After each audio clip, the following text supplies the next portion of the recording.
for your words. అందరికీ నమస్కారం. ఈ క్షణం ఇది నా సక్సెస్ మీట్లా అనిపిస్తుంది. అలాంటి ఓవర్వెల్మింగ్గా నేను ఒక ఆనందం పొందుతున్నాను. ఎందుకో తెలీదు, ఇక్కడ కావలసిన ఉన్న వాళ్ళందరూ కూడా నాకు ఎంతో కొంత ఎప్పటి నుంచో పరిచయం ఉన్నవాళ్ళు, ఎంతో ఆప్యాయత పంచుకున్నవాళ్ళు. సో వాళ్ళ ముఖంలో ఆనందం చూస్తుంటే కనుక ఇది నా ఆనందంలో అనిపిస్తుంది. ఈ సక్సెస్ మీట్ నా సక్సెస్ మీట్లా అనిపిస్తుంది. అండ్ ఇక్కడ గెస్ట్గా రాలేదు, మీలో ఒక పార్ట్గా, మీలో ఒక మీ ఆత్మీయుడిగా ఇక్కడికి వచ్చాను. అండ్ ఈ సినిమాకి ముందు నేను నాకు కలిసినప్పుడు ఎట్లా ఉంది ఏంటి సినిమా మీది రాబోతుంది కదా అంటాను. డిఫరెంట్ క్యారెక్టర్ నేను అటెంప్ట్ చేశాను. And Dhanush is a lead character.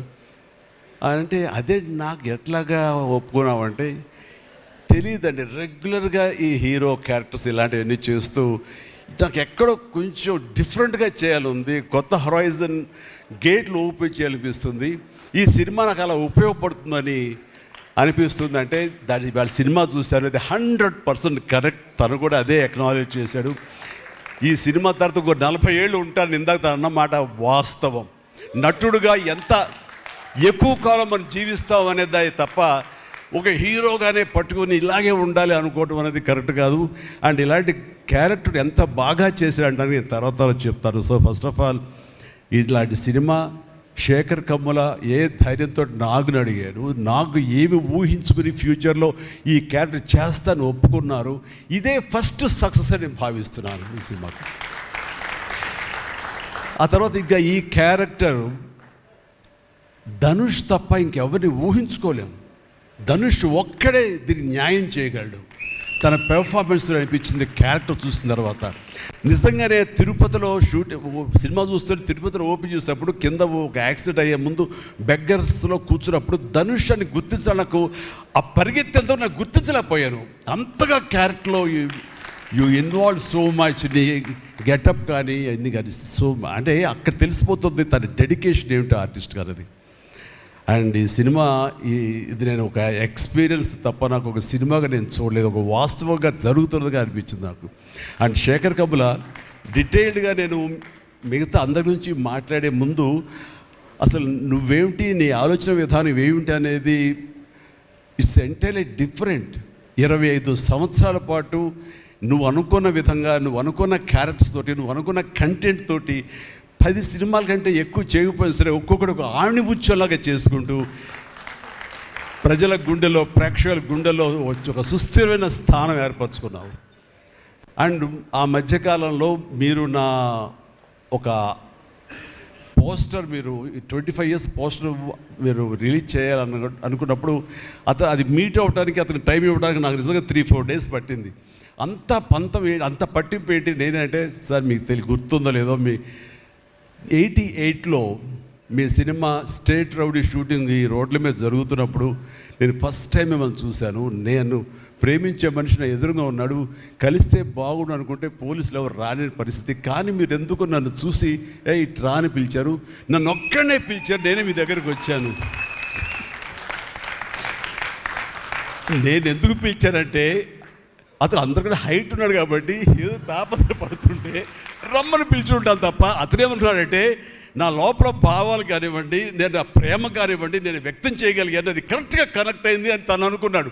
But ఏమనుకున్నా సరే వచ్చిన తర్వాత నన్ను మీట్ అయిన క్షణం ముందు వరకు భవిష్యత్తులో ఏం చేయాలో తెలియదు, ఎడ్యుకేషన్ ఉంది కాబట్టి ఎట్టెళ్ళాలో తెలియటువంటి 17-18 years ఉంటాయి అప్పుడు అతనికి. 36 years అయిపోయింది కలిసి, ఫస్ట్ టైం కలిసి. ఆ క్షణాన నన్ను చూడగానే, నాతోటి కూర్చోగానే, నాతో మాట్లాడగానే, నేను నా షేక్ హ్యాండ్ తీసుకోగానే ఆ క్షణం డిసైడ్ అయిపోయింది. అంబిగ్యూటీ, డౌట్ లేదు, ఖచ్చితంగా నేను సినిమా ఇండస్ట్రీలో సెటిల్ అవ్వాలని ఆ రోజు నిర్ణయించుకొని తను చెప్పడం అనేది నాకు ఎనలేని సంతోషంగా ఉంది. నేను గర్వించే, నన్ను ప్రేమించే మనిషి, నన్ను అభిమానించే మనిషి ఈ రోజున ఈ స్థాయిలో ఉండి ఇంతమంది చేత ప్రశంసలు పొందుతున్నాడంటే కనుక హ్యాట్స్ ఆఫ్. ఇది గర్వం నీవు కాదు, నీలాంటి వ్యక్తి నన్ను ఇన్స్పిరేషన్గా తీసుకుని ఇందులో ఇండస్ట్రీ వచ్చి నీ సొంత టాలెంట్ తోటి, నీ సొంత ఆలోచనతో, నీ కమిట్మెంట్ తోటి ఈరోజు ఈ స్థాయికి ఉన్నందుకు ఫస్ట్ ఆఫ్ ఆల్ ఈ సిల్వర్ జూబ్లీ ఇయర్ సందర్భంగా మనస్ఫూర్తిగా నా అభినందనలు మరొకసారి తెలియజేస్తాను శేఖర్ కమ్ముల. ప్లీజ్ అంటే శేఖర్ కమ్ముల సినిమాలు నేను ఎప్పుడు చూస్తూనే ఉన్నాను, అన్నీ చూస్తాను దాదాపుగా. అది వాస్తవానికి నిజానికి చాలా దగ్గరగా అనిపిస్తాయి. అంటే తన ఫస్ట్ పిక్చర్ చూస్తుంటే ఆ క్యారెక్టర్స్ ఆనందం, రూప వీళ్ళు ఎలాగ ఉన్నారు, ఇంకా ఉండుంటారు కదా అని ఆ క్యారెక్టర్స్ కనబడే తప్ప ఆ యాక్టర్లు కనపడరు. వాళ్ళ తర్వాత వచ్చిన సినిమాలు మనకు గుర్తుకు రావు, దీంతో కనెక్ట్ అవ్వదు. అలాగే ఫిదా, భానుమతి, వరుణ్, అలాగే ఈ ప్రతిమలో శ్రీరామ్, గోదావరిలో శ్రీరామ్, సీతా మహాలక్ష్మి, ఈ క్యారెక్టర్స్ కనపడతాయి. ఎందుకు చూడండి, ఈ సినిమాలో కూడా ప్రతి ఒక్కరు ధనుష్ని దేవా అంటున్నారు, నా ఫ్రెండ్ ఏమో దీపక్ అంటున్నారు తప్ప పేర్లు పెట్టి ఎవరు పిలవట్లేదు, గుర్తుంచుకోవట్లేదు. గబుక్కుని దేవాను వస్తుంది. నాకు అలాగే అనిపిస్తుంది ఇప్పుడు. అంటే క్యారెక్టర్ని అంతగా ప్రొజెక్ట్ చేస్తారు. ఇంతకంటే బెస్ట్ ఎగ్జాంపుల్ లేదు. ఎప్పుడో చూసి సినిమాలకి ఆ క్యారెక్టర్స్ పేరు, నా సినిమాలో నా క్యారెక్టర్స్ నాకు పేరు గుర్తుండవు నాకు. అలాంటిది తన సినిమాలో క్యారెక్టర్స్ ఇప్పటికీ గుర్తున్నాయి నాకు. రూప అనే పేరు ఎందుకు గుర్తుందంటే అందులో తండ్రి పాత్ర మెంటల్గా రిటార్టెడ్ రూపాన్ని పిలుస్తాడు. ఆనంద్ అఫ్కోర్స్ హీరో పేరు, అది గుర్తుండిపోయింది. అట్లాగే వరుణ్ సినిమాలో ఫిదాలో భానుమతి సెపరేట్ కేజ్ అంటుంది కదా, ఒక డైలాగు, సెపరేట్ పీస్ ఏదో అంటుంది, అలాగే హైబ్రిడ్ పెళ్ళి అంటుంది. అలాగా తన క్యారెక్టర్స్ గుర్తుండిపోతాయి. అది తన గొప్పతనం. అవి వాస్తవికంగా ఎక్కడో ఇంకా ఉండుంటాయి, వాళ్ళు ఎక్కడో జీవించుంటారు అన్న ఫీలింగ్ ఇస్తుంది. అలాంటి రియల్గా అతని కాన్సెప్ట్ కానీ అది చెప్పాలంటే అదొక పిచ్చి. నేను అనుకున్నది తప్ప ఇంకో అలాగా కాదని. ఇందాక నాకు అన్నారు కదా, నేను మామూలుగా ఎప్పుడు నడిచి వచ్చే విధంగా నడుచుకుంటూ వస్తుంటే నాకు అలా వద్దు ప్లీజ్, దయచేసి మీరు నా క్యారెక్టర్ నడవాలి. నీ క్యారెక్టర్ నడవాలంటే ఎలా నడవాలి తెలియదు నాకు. నాకు వచ్చిన నడకే ఇది అని చెప్పి ఇందాక ఎదురు అనుకుంటాం. నాకు తెలిసిన నడకే ఇది కాదండి, మీ హీరోలా నడుస్తున్నారు, స్టైలిష్గా నడుస్తున్నారు. నేను స్టైలా, నేను హీరోలాగనా అని అంటే కాదు అంటూ ఆ క్యారెక్టర్ చూస్తుంటే నాకు మీరు చాలా డిఫరెంట్గా కనపడ్డారు. నాకు రెగ్యులర్గా కనపడలేదు. మీకుండే ఆ కింగ్ నాగ్ అని కానీ ఆ గ్లామర్ మన్మధుడు ఈ యొక్క స్టైల్లో ఒక చామ్ ఉంటుంది కదా, ఈ సినిమాలో అది కనపడకుండా జీవితంలో నలిగిపోయినటువంటి, మానసికంగా ఫిజికల్గా నలిగిపోయినటువంటి ఒక మనిషి కనపడుతున్నారు. అది మీ క్యారెక్టర్ ఏంటి ఇలాగుందేంటి నలిగిపోయినట్లుగా. బహుశా జైలు నుంచి బయటికి మళ్ళీ ఎప్పుడు వచ్చినప్పుడు మళ్ళీ ఫుల్ గ్లామర్లో కనపడతాడేమో సూటు గిట్ వేసుకుని. అంటే అప్పుడు కూడా భారంతోటో మానసికంగా ఆ ఒక దీనితోటో ఆ సంఘర్షణతోటో ముఖంలో ఆ హెవీనెస్ తోటో జీవితంలో ఏదో పోగొట్టుకుని ఏదో సాధించాలని ఏదో అనుకోవాలని ఏదో రకంగా అయిపోయినట్లా ఈ పరిస్థితుల్లో అన్న మీమాంసలో నలిగిపోతాం. ఆ నలిగిపోవడం అనేది ఫిజికల్గా and appearance wise performance wise చూపించగలిగాడంటే అది హ్యాట్స్ ఆఫ్ నాగ్. మీరు అన్నట్లుగా ఇది మీకు డిఫరెంట్, ఇంకో కోణం నుంచి మీకు హొరైజన్ మీకు ఓపెన్ అయ్యింది, ఇంకొక డోర్ ఓపెన్ అయ్యింది. తద్వారా బోల్డ్ అని ఫెంటాస్టిక్ క్యారెక్టర్స్ వస్తాయి. అండ్ మీరు అనుకున్నది ఉంటుంది, మీ లాంజివిటీ ఇంకా పెరుగుతుంది అనుకుంటున్నాను. మీ దోవలో నేను కూడా మీకు సమంగా నేను వచ్చేస్తాను నేను అనుకుంటున్నాను. అంటే ప్రతిసారి నాకు అన్ని విషయాల్లో కూడా నాకు సోర్స్ ఆఫ్ ఇన్స్పిరేషన్ అనిపిస్తుంది. అది హెల్త్ కానివ్వండి, కంపోజ్డ్ బిహేవియర్ కానివ్వండి, ఒక ట్రాంక్విల్ ఆలోచనలు కానివ్వండి, స్థితప్రజ్ఞత కానివ్వండి, ఏం జరిగినా సరే అంటే నవ్వుకుంటూ సరదాగా ఉంటాం. ఇవన్నీ చూస్తుంటే నాకు ఎంత ప్రశాంతంగా ఉంటాడు, ఎంత మానసికంగా ఉంటుందని. సో అలాగా ఈ ప్రొఫెషనల్గా కూడా ఈ సినిమాతోటి తను వెళ్ళే దారిలో వై నాట్ నేను కూడా రేపు పొద్దున ఏదైనా అవసరం వచ్చి ఓటీటీలో ఏదైనా సినిమాలు చేయాల్సి వస్తే కనుక ఏం ప్లాన్ నార్సింగ్ నువ్వే గబుని అన్నా కదా గబుకొని రెడీ అయ్యి వచ్చే రేపు పొద్దున ఇంటికి. సో ఓటీటీలో ఏదైనా సినిమాలు చేయాల్సి వచ్చినా సరే, వెబ్ ఫిల్మ్ చేయాల్సి వచ్చినా సరే, దానికి కూడా మనం సమాయత్తం అవ్వాలి. దానికి నాకు ఈ రోజున నాకు తీసుకున్న నిర్ణయం నాకు కూడా ఒక ఇన్స్పిరేషన్గా అనిపిస్తుంది. Sir well done. ఈ సినిమా ప్రతి ఒక్కరికి న్యాయం జరిగింది ఈ సినిమాలో. అండ్ నా డైలాగ్ నువ్వు అనిస్తావు నాకు ఇందాక నేషనల్ క్రష్, నా క్రష్ కూడా అందుకని నేను ఆ మాట అనను కానీ అనుకుంటాను అంతే, పైకి మాత్రం నేను అనను. సరే అమ్మా, ఫెంటాస్టిక్ అమ్మా నువ్వు. అండ్ ఇప్పుడుగా తన ఫస్ట్ సినిమా హీరోయిన్గా వచ్చినప్పుడు ఆ సినిమాకి ఇలాగే నేను గెస్ట్గా వచ్చాను. ఆ రోజు నుంచి తన్ని అబ్జర్వ్ చేస్తుంటే నటనా పరంగా కానివ్వండి, తన ఇమేజ్ పరంగా కానివ్వండి, day by day film after film ఎక్కడికో వెళ్ళిపోయింది. ఇది నేషనల్ క్రష్ కాదు, ఇంటర్నేషనల్ క్రష్ అయిపోయింది అమ్మాయి. అండ్ గాడ్ బ్లెస్ యూ అమ్మా, నువ్వు ఎంత బాగా పెర్ఫామ్ చేస్తావంటే నేను చూస్తుంటే నీ కళ్ళు తప్ప ఇంకేమైనా అట్రాక్ట్ చేసుకోవు, కళ్ళు ఒకలా చూస్తుంటావు నేను.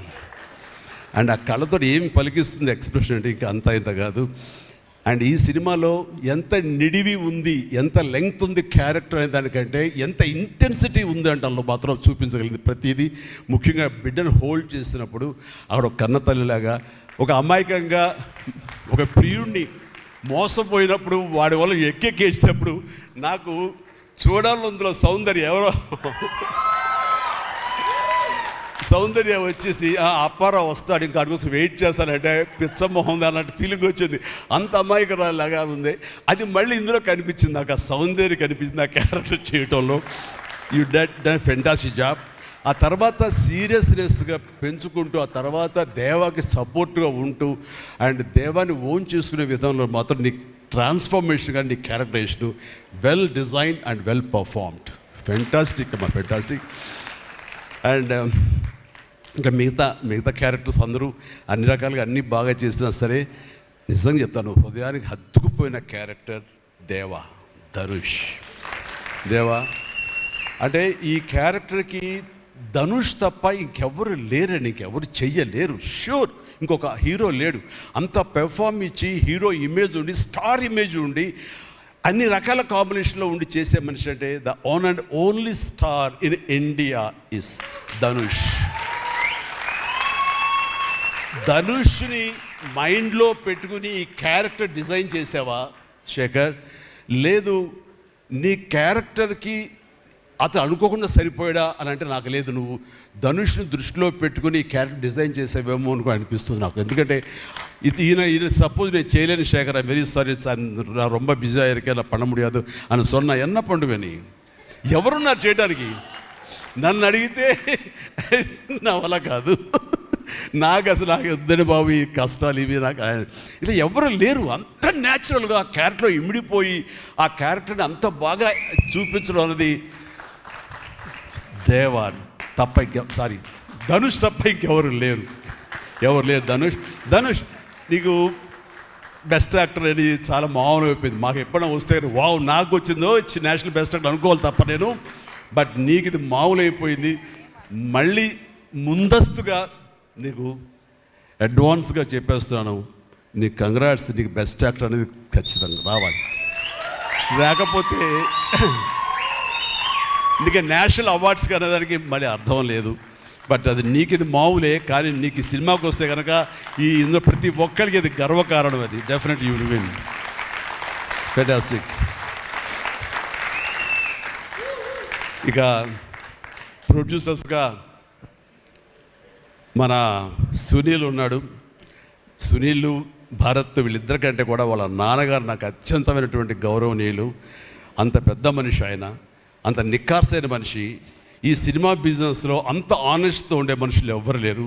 నాకు తెలిసి నాగార్జున ఎవరి కాళ్ళకి దండం పెట్టడు, ఒక్క మీ నాన్నగారికి తప్ప. ఆయన నాకు అంతే ఇష్టం, నేను ఆయనకి అలాగే ప్రణామం చేస్తాను. అంతటి ఇది ఆయనకు పుట్టిన బిడ్డలుగా ఆయన గౌరవాన్ని కాపాడుతూ ఆయన లెగసీని కంటిన్యూ చేస్తూ మీరిద్దరు ముందుకు వెళ్ళటం, మీరే కాకుండా థర్డ్ జనరేషన్ జాన్వి కూడా అదే దాంట్లో వెళ్ళటం అనేది జరుగుతుంది. మొన్న ఒక మాట అన్నావు, చెప్పచ్చు కదా? చెప్పనా? ఓకే సార్, మళ్ళీ మాకు సినిమా చేయాలి సార్. మీరు వద్దులేవా, మీరు అది రకరకాలు చేసుకుంటున్నారు కదా, మళ్ళీ ఎందుకు అని. సార్, మా నాన్నగారు మీ సినిమాలో డిస్ట్రిబ్యూట్ చేసి మేము బాగా డబ్బులు గడించాం సార్ అప్పుడు నైజాంలో. మీరు అప్పుడు నైజాంలో మీ సినిమాలు అంటే నైజాం కింగ్ అనుకునేవాళ్ళం మేము.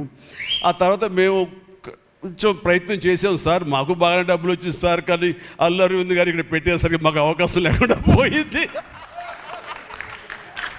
ఏమనట్లే ఇప్పుడు అది కట్ చేసేస్తాలే ఆ ముక్క, లేదు అది ఎడిటింగ్లో తీసేస్తాలే. అంటే సికింద్రాబాద్లో గీతార్స్ పెట్టారు కదా, అందుకే మీకు సినిమాలు రాకుండా పోయి, సరే పక్కన పెట్టేద్దాం. ఆ తర్వాత మీ థర్డ్ జనరేషన్ జాహ్నవి సినిమా తీసి ప్రొడ్యూసర్గా అమ్మాయి రావాలనుకుంటుంది అనుకున్నప్పుడు I wish all the best for her. ఎప్పుడు కలుస్తాను అన్నాను, అదేదో మీరు ఇస్తే మీతోటి అమ్మాయి దగ్గర 3 జనరేషన్స్లో మా ఫ్యామిలీతోటి మంచి సంబంధం ఉన్నట్లు అవుతుంది అన్నారు. పాప మీ నాన్న అడిగారు, ఇంటికి వచ్చి చెప్పారు లేదు నాకు తెలియదు, but we are doing.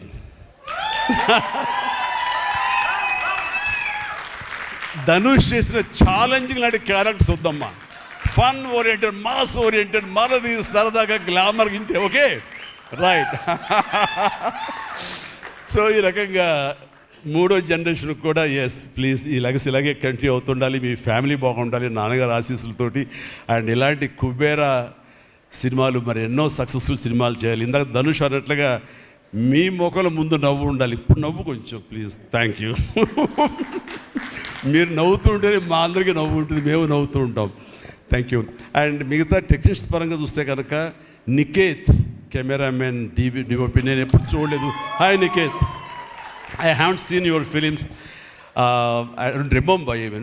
But the way you are presenting yourself here is very much appreciable. I could see the energy, what you are pouring here, definitely it will reflect on the stage. Otherwise, Nagarjuna would have been praised you so much. And you also grab my attention. And future, I don't know, yes, maybe. And you have done a fantastic job. So initially when villain scenes are happening, that time I could see the top floor swimming pool. There I could see the richness of the film. So hardly they would have spent anything. So riches comes not because of the money. Riches comes with your viewfinder. So that way our credit goes to the whole film has grabbed attention and it looks very rich. So definitely please, I will awaiting you in future, and all the very best. Good luck. Done a great job as far as the camera is concerned. And then మా యోగేశ్వరుడు మా పెద్ద అనుకోండి పాపం లేని వయసు వద్దు sir కూర్చోండి sir మీరు లెగించండి please Niketh please sit down take your seat కూర్చు సార్ మీరు లెగదు సార్ మమ్మల్ని ఇబ్బందిగా ఉంటుంది. ఇద్దరం చాలా నువ్వు అనుకుని మాట్లాడే పరిచయం మాకు శుభలేఖ సినిమా నుంచి 1980 నుంచి వీఆర్ వర్కింగ్ టుగెదర్. ఈ మధ్యకాలం వరకు కూడా ఎప్పుడైనా సెట్కి వస్తాడు రాగానే సినిమా అడుగుతాడేమో, నెక్స్ట్ సినిమా ఏం చేద్దాం అడుగుతాడంటే బాబాయ్ ఈసారి మీ ఇంటి నుంచి నాకు ఆవకాయ పచ్చడి రాలా అంటాడు. Mango pickle, as for mango pickle from my house. So ఈసారి పంపించాను బాబు, వస్తుంది. శుభం. ఫెంటాస్టిక్. నువ్వు ఈ వయసులో కూడా ఇంత బాగా పనిచేస్తున్నావు, ఇంత కష్టపడుతున్నావు అంటే కనుక అవసరమా అనిపిస్తుంది. రిటైర్ అవ్వచ్చు కదా, హ్యాపీగా రెస్ట్ తీసుకోవచ్చు కదా అని. కానీ మన సోల్స్ అవే రిటైర్మెంట్ అది తీసుకోలేము. కష్టపడి పనిచేయటంలోనే మనకు ఆనందం ఉంటుంది, కష్టపడి పనిచేయటంలోనే ఈ ఇష్టమైన పురుషుల్లో మనం ఉంటాం. మన లాంజివిటీ ఉండాలి అంటే మనం ఇందులోనే ఉండాలి ఖచ్చితంగా. అండ్ భగవంతుడు ఇంకా సంపూర్ణ ఆయురారోగ్యాలు ఇవ్వాలి. నాన్నగారు ఆయన పనితనం నాకు గుర్తుంది, ఆయన దగ్గర కూడా పనిచేశాను నేను. అలాగే ఇప్పుడు నీతో కూడా పని కొనసాగిస్తున్నాను. అండ్ ఈ సినిమాలో నువ్వు పార్ట్ అవటం అన్నది it is great, wonderful Tharani please. And ఇక్కడ చూస్తుంటే యంగ్స్టర్స్ ఎంత ఎంతూజియాస్టిక్గా ఉన్నారంటే వాళ్ళందరినీ పేరున నేను పిల్లలని కానీ యంగ్స్టర్స్ అంటే ఇండస్ట్రీ ఎంత ఫ్రెష్గా ఎంత యంగ్స్టర్స్ తోటి ఎనర్జీతో ఉంది అంటే అంత అయితే కాదు. నాకు అనిపిస్తుంది అబ్బా మన ఇండస్ట్రీ ఏమైనా ముసలిదైపోయిందా అని అనిపిస్తుంది అప్పుడప్పుడు అద్దంలో మమ్మల్ని మేము చూసుకుంటూ. కానీ ఈరోజు ఇక్కడ చూస్తుంటే కనుక ఇంతమంది యంగ్స్టర్స్ తోటి అండ్ చాలా బబ్లింగ్గా చాలా బాగుంది. ఈ ఇండస్ట్రీ కొనసాగాలి ఎలాగే అంటే కనుక మీలాంటి యంగ్స్టర్స్ రావాలి. ఇలాంటి యంగ్స్టర్స్ వల్లనే మేమంతా పుంజుకుంటాం. నేను ఈ రోజున కొత్త డైరెక్టర్స్తో పనిచేస్తాను. అనిల్ రావుపూడి కానీ, బాబీ డైరెక్టర్ కానీ, వశిష్ఠ్ కానీ, ఇలాంటి యంగ్స్టర్స్ పనిచేస్తుంటే ఎక్కడ లేని ఎనర్జీ వాళ్ళ దగ్గర ఉంటుంది. వాళ్ళ నుంచి కొత్తను ఉంది. నేను వాళ్ళకి అనుగుణంగా నేను మారిపోతుంది తప్ప నాకు అనుగుణంగా వాళ్ళు ఉండాలి కోరుకోవట్లా. నా సక్సెస్ అక్కడేమో అనుకుంటున్నాను నేను. ఆ రకంగా old wine in new bottle అన్నట్లుగా ఈ సమయంలో వైన్ గుర్తుకొచ్చింది, సారీ. అండ్ అలాగా ఇదే ఎనర్జీతోటి ఇదే యంగ్స్టర్స్ తోటి ఇండస్ట్రీ కలకలాలని కోరుకుంటున్నాను. And last but not least my brother, నాకు బిడ్డతో సమానం, దేవిశ్రీ ప్రసాద్. అండ్ దేవిశ్రీ ప్రసాద్ తన ఎనర్జీ అంటే ఇందాక చూశారు కదండి, లైవ్ షో చేసేసాడు ఇక్కడ. ఆ తర్వాత ఏం మాట్లాడాలో ఎవరికి ఏం తొయ్యినటువంటి పరిస్థితి మొత్తం అంతా షో గ్రాప్ చేశాడు. బట్ నేను మళ్ళీ కంబ్యాక్ తర్వాత పొలిటికల్గా కొన్నాళ్ళు ఉండి 1915లో 150 సినిమా చేసిన దగ్గర నుంచి అంతకుముందు తన సినిమాలతోనే ఎంబీబీఎస్ కానీ జిందాబాద్ కానీ అన్నీ అయిన తర్వాత మళ్ళీ తన వలన నా మ్యూజికల్ అనేది ఏర్పడేదేమో అనుకుంటున్నాను. అలాంటి గ్రేట్ మ్యూజిక్స్ నాకు ఇచ్చి మళ్ళీ నేను నిలబడడానికి దోహదపడ్డాడు మనోడు. యూ ప్లీజ్ వద్దు అలా చేయదు ప్లీజ్ దోహదపడ్డాడు. మీరంతా సరస్వతి పుత్రులయ్యా ప్లీజ్ బంగారం ప్లీజ్. అండ్ తను ఎనర్జీ డే బై డే పెరిగిపోతుంది, తన టాలెంట్ డే బై డే పెరిగిపోతుంది. ఇక నేషనల్ నుంచి మన రీజనల్ నుంచి నేషనల్ లెవెల్కి ఎలా ఎదిగిపోయాడో మనం చూసాము. ఆ హోల్ ఇండియా తన గురించి ఎలాగా కీర్తిస్తుంది అనేది మనం ఈ పుష్ప 1 and 2 చూస్తున్నాము. ఇప్పుడు ఈ సినిమా కుబేర్లో కూడాను ఎక్కడ డ్యూయట్ సాంగ్స్ లేవు కదా అని అనిపిస్తుంది, కానీ ఒక్క సాంగ్ ధనుష్ పాడిన ఆ సాంగ్ ఎంతగానో ఆకట్టుకుందంటే అంతా ఇంత కాదు. దానికి ఇద్దరు ఒకరొకరు కాంప్లిమెంట్ చేసుకుంటూ ఆ సాంగ్ అంత బాగా హిట్ అవడానికి దోహదపడింది. అట్లాగే సినిమా చూస్తుంటే మ్యూజికల్గా ఉంది తప్ప నాకు ఎక్కడ డ్యూయట్ సాంగ్స్ వేరే లేవి అనే ఫీలింగ్ రాలేదు. And that's the magic of Devi Sri Prasad. Re రికార్డింగ్లో కూడా చాలా హృదయంగా మదర్ తోటి పాడిన పాట రోడ్డు మీద యాక్సిడెంట్ అయిన తర్వాత అబ్బా కన్నింటి నీళ్ళు వచ్చేస్తుంది నాకు. మన రైతుల మీద పాడే గుర్తుందా మన 150 సినిమాలో నీరు నీరు నీరు అంటూ దాన్ని మరిపించిన సాంగ్లో అనిపించింది. అండ్ అది వెరీ మచ్ రిలవెంట్ సాంగ్. అట్లాగా తన ఆర్ఆర్ బ్యాక్గ్రౌండ్ కూడా తన సాంగ్స్ ద్వారా అవన్నీ కూడాను అత్యద్భుతంగా కనిపించేలాగా వినిపించేలాగా చేశారు. దానికి దోహదపడినటువంటి లిరిసిస్టులు ఇక్కడే ఉన్నారు. భాస్కర్ భట్లాను, ఇందాక ఇంకో ఆయన పేరు చెప్పారు నందకిషోర్ గారు, అలాగే మన చంద్రబోస్ గారు. అండ్ వీళ్ళందరూ కూడా నేను హృదయపూర్వక అభినందనలు తెలియజేస్తాను. అండ్ ఈ రోజున ఇక్కడ రావటం అన్నది నేను చాలా ఆనందం అనుభవిస్తున్నాను ఇక్కడ మీ అందరితో పాటు. అండ్ ఇలాంటి సినిమాలు రావాలి, ఎందుకంటే సినిమా సక్సెస్ అనేది గగనమైపోతున్న రోజులు ఇవి. థియేటర్స్కి ఆడియన్స్ రప్పించడం అనేది మహా గగనమైపోతున్న రోజులు ఇవి. రావటం కష్టంగా ఉంది. ఎలాగ సినిమా థియేటర్లు కానివ్వండి ఇవి ఎట్లాగ సస్టైన్ చేయాలి, ఎలా నిలబడాలి అనేది చాలా క్లిష్ట పరిస్థితుల్లో ఇలాంటి సినిమాలు, ఇలా కంటెంట్ ఉన్న సినిమాలు, అంటే హృదయంగా ఉన్న సినిమాలు, ఎమోషనల్ సినిమాలు అండ్ బిగ్ ఈవెంట్ ఫిలిమ్స్ ఇందాక చెప్పినట్లుగా మనవాడు అవన్నీ కూడా ఆడొచ్చు. కానీ ఇలాంటి సినిమాలు కూడా ఆడి కంటెంట్ మనం సరిగ్గా ఇవ్వగలిగితే, వాళ్ళ హృదయాలను మనం తాకగలిగితే ఖచ్చితంగా ఈ సినిమాలు చూస్తారు, థియేటర్కి వస్తారు అనే ఒక ధైర్యాన్ని భరోసాని ఇచ్చిన సినిమాలు ఈ మధ్యకాలం చూస్తున్నాము. చిన్న సినిమాలు అయితే పెద్ద సినిమాలు అయితే అందులో ఈ రోజున శేఖర్ మీరు మరొకసారి నిరూపించారు. ఇందాక ఎవరో మిమ్మల్ని చేశారు, నిజంగా మనస్ఫూర్తి చెప్తాను, క్రెడిట్ గోస్ టు యూ. ఒక ధైర్యాన్ని ఇచ్చింది ఇలాంటి సినిమాలు చేయొచ్చని. ఇంకా ఈ పెద్ద సినిమాలు తప్ప, రక్తపాతాలు తప్ప, కొట్టుకోవడాలు తప్ప, నరుకోవడాలు తప్ప ఇంక ఇలాంటి సినిమాలు రావా, వస్తే చూడరా, ఇవన్నీ 10 రోజులు ఆగితేనో నెల ఆగితేనో ఓటీటీలో చూసేద్దాంలే అని దాంతో ఉండిపోతారా, ఏమైపోతే ఇండస్ట్రీ అనేటువంటి ఒక అభద్రతా భావం నుంచి ఈ సినిమా ద్వారా ఇలా తీయగలిగితే, సత్తా చూపగలిగితే, హ్యూమన్ ఎమోషన్స్ని టచ్ చేయగలిగితే, కంటెంట్ కొత్తగా ఉండగలిగితే కనుక థియేటర్కి వస్తారు, చూస్తారు భరోసా ఇచ్చావు. Thank you so much. And God bless you and God bless you all. Please ప్రతి ఒక్కళ్ళు నాకు ఈ అవకాశం ఇచ్చినటువంటి ప్రొడ్యూసర్స్ గారికి, రామ్మోహన్ రావు గారికి, అలాగే భారత్ పాప నీకు కూడా అందరికీ నా హృదయపూర్వక ధన్యవాదాలు. మరొకసారి ఇక్కడ ఉన్నటువంటి 50 మంది యంగ్స్టర్స్కి అండ్ రెస్పెక్టెడ్ టెక్నీషియన్స్కి నా శుభాకాంక్షలు, నా ధన్యవాదాలు తెలియజేస్తాను. మరొకసారి love you man, love you. God bless you. And ఇప్పుడు మీ దారిలో నేను నడుస్తాను. Follow the leader. Thank you, Shyamala. You done a good job. God bless.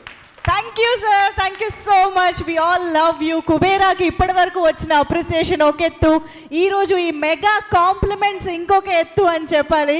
Thank you so much sir. ఒక్కసారి వేదిక పైన ఉన్న వాళ్ళందరూ కలిసి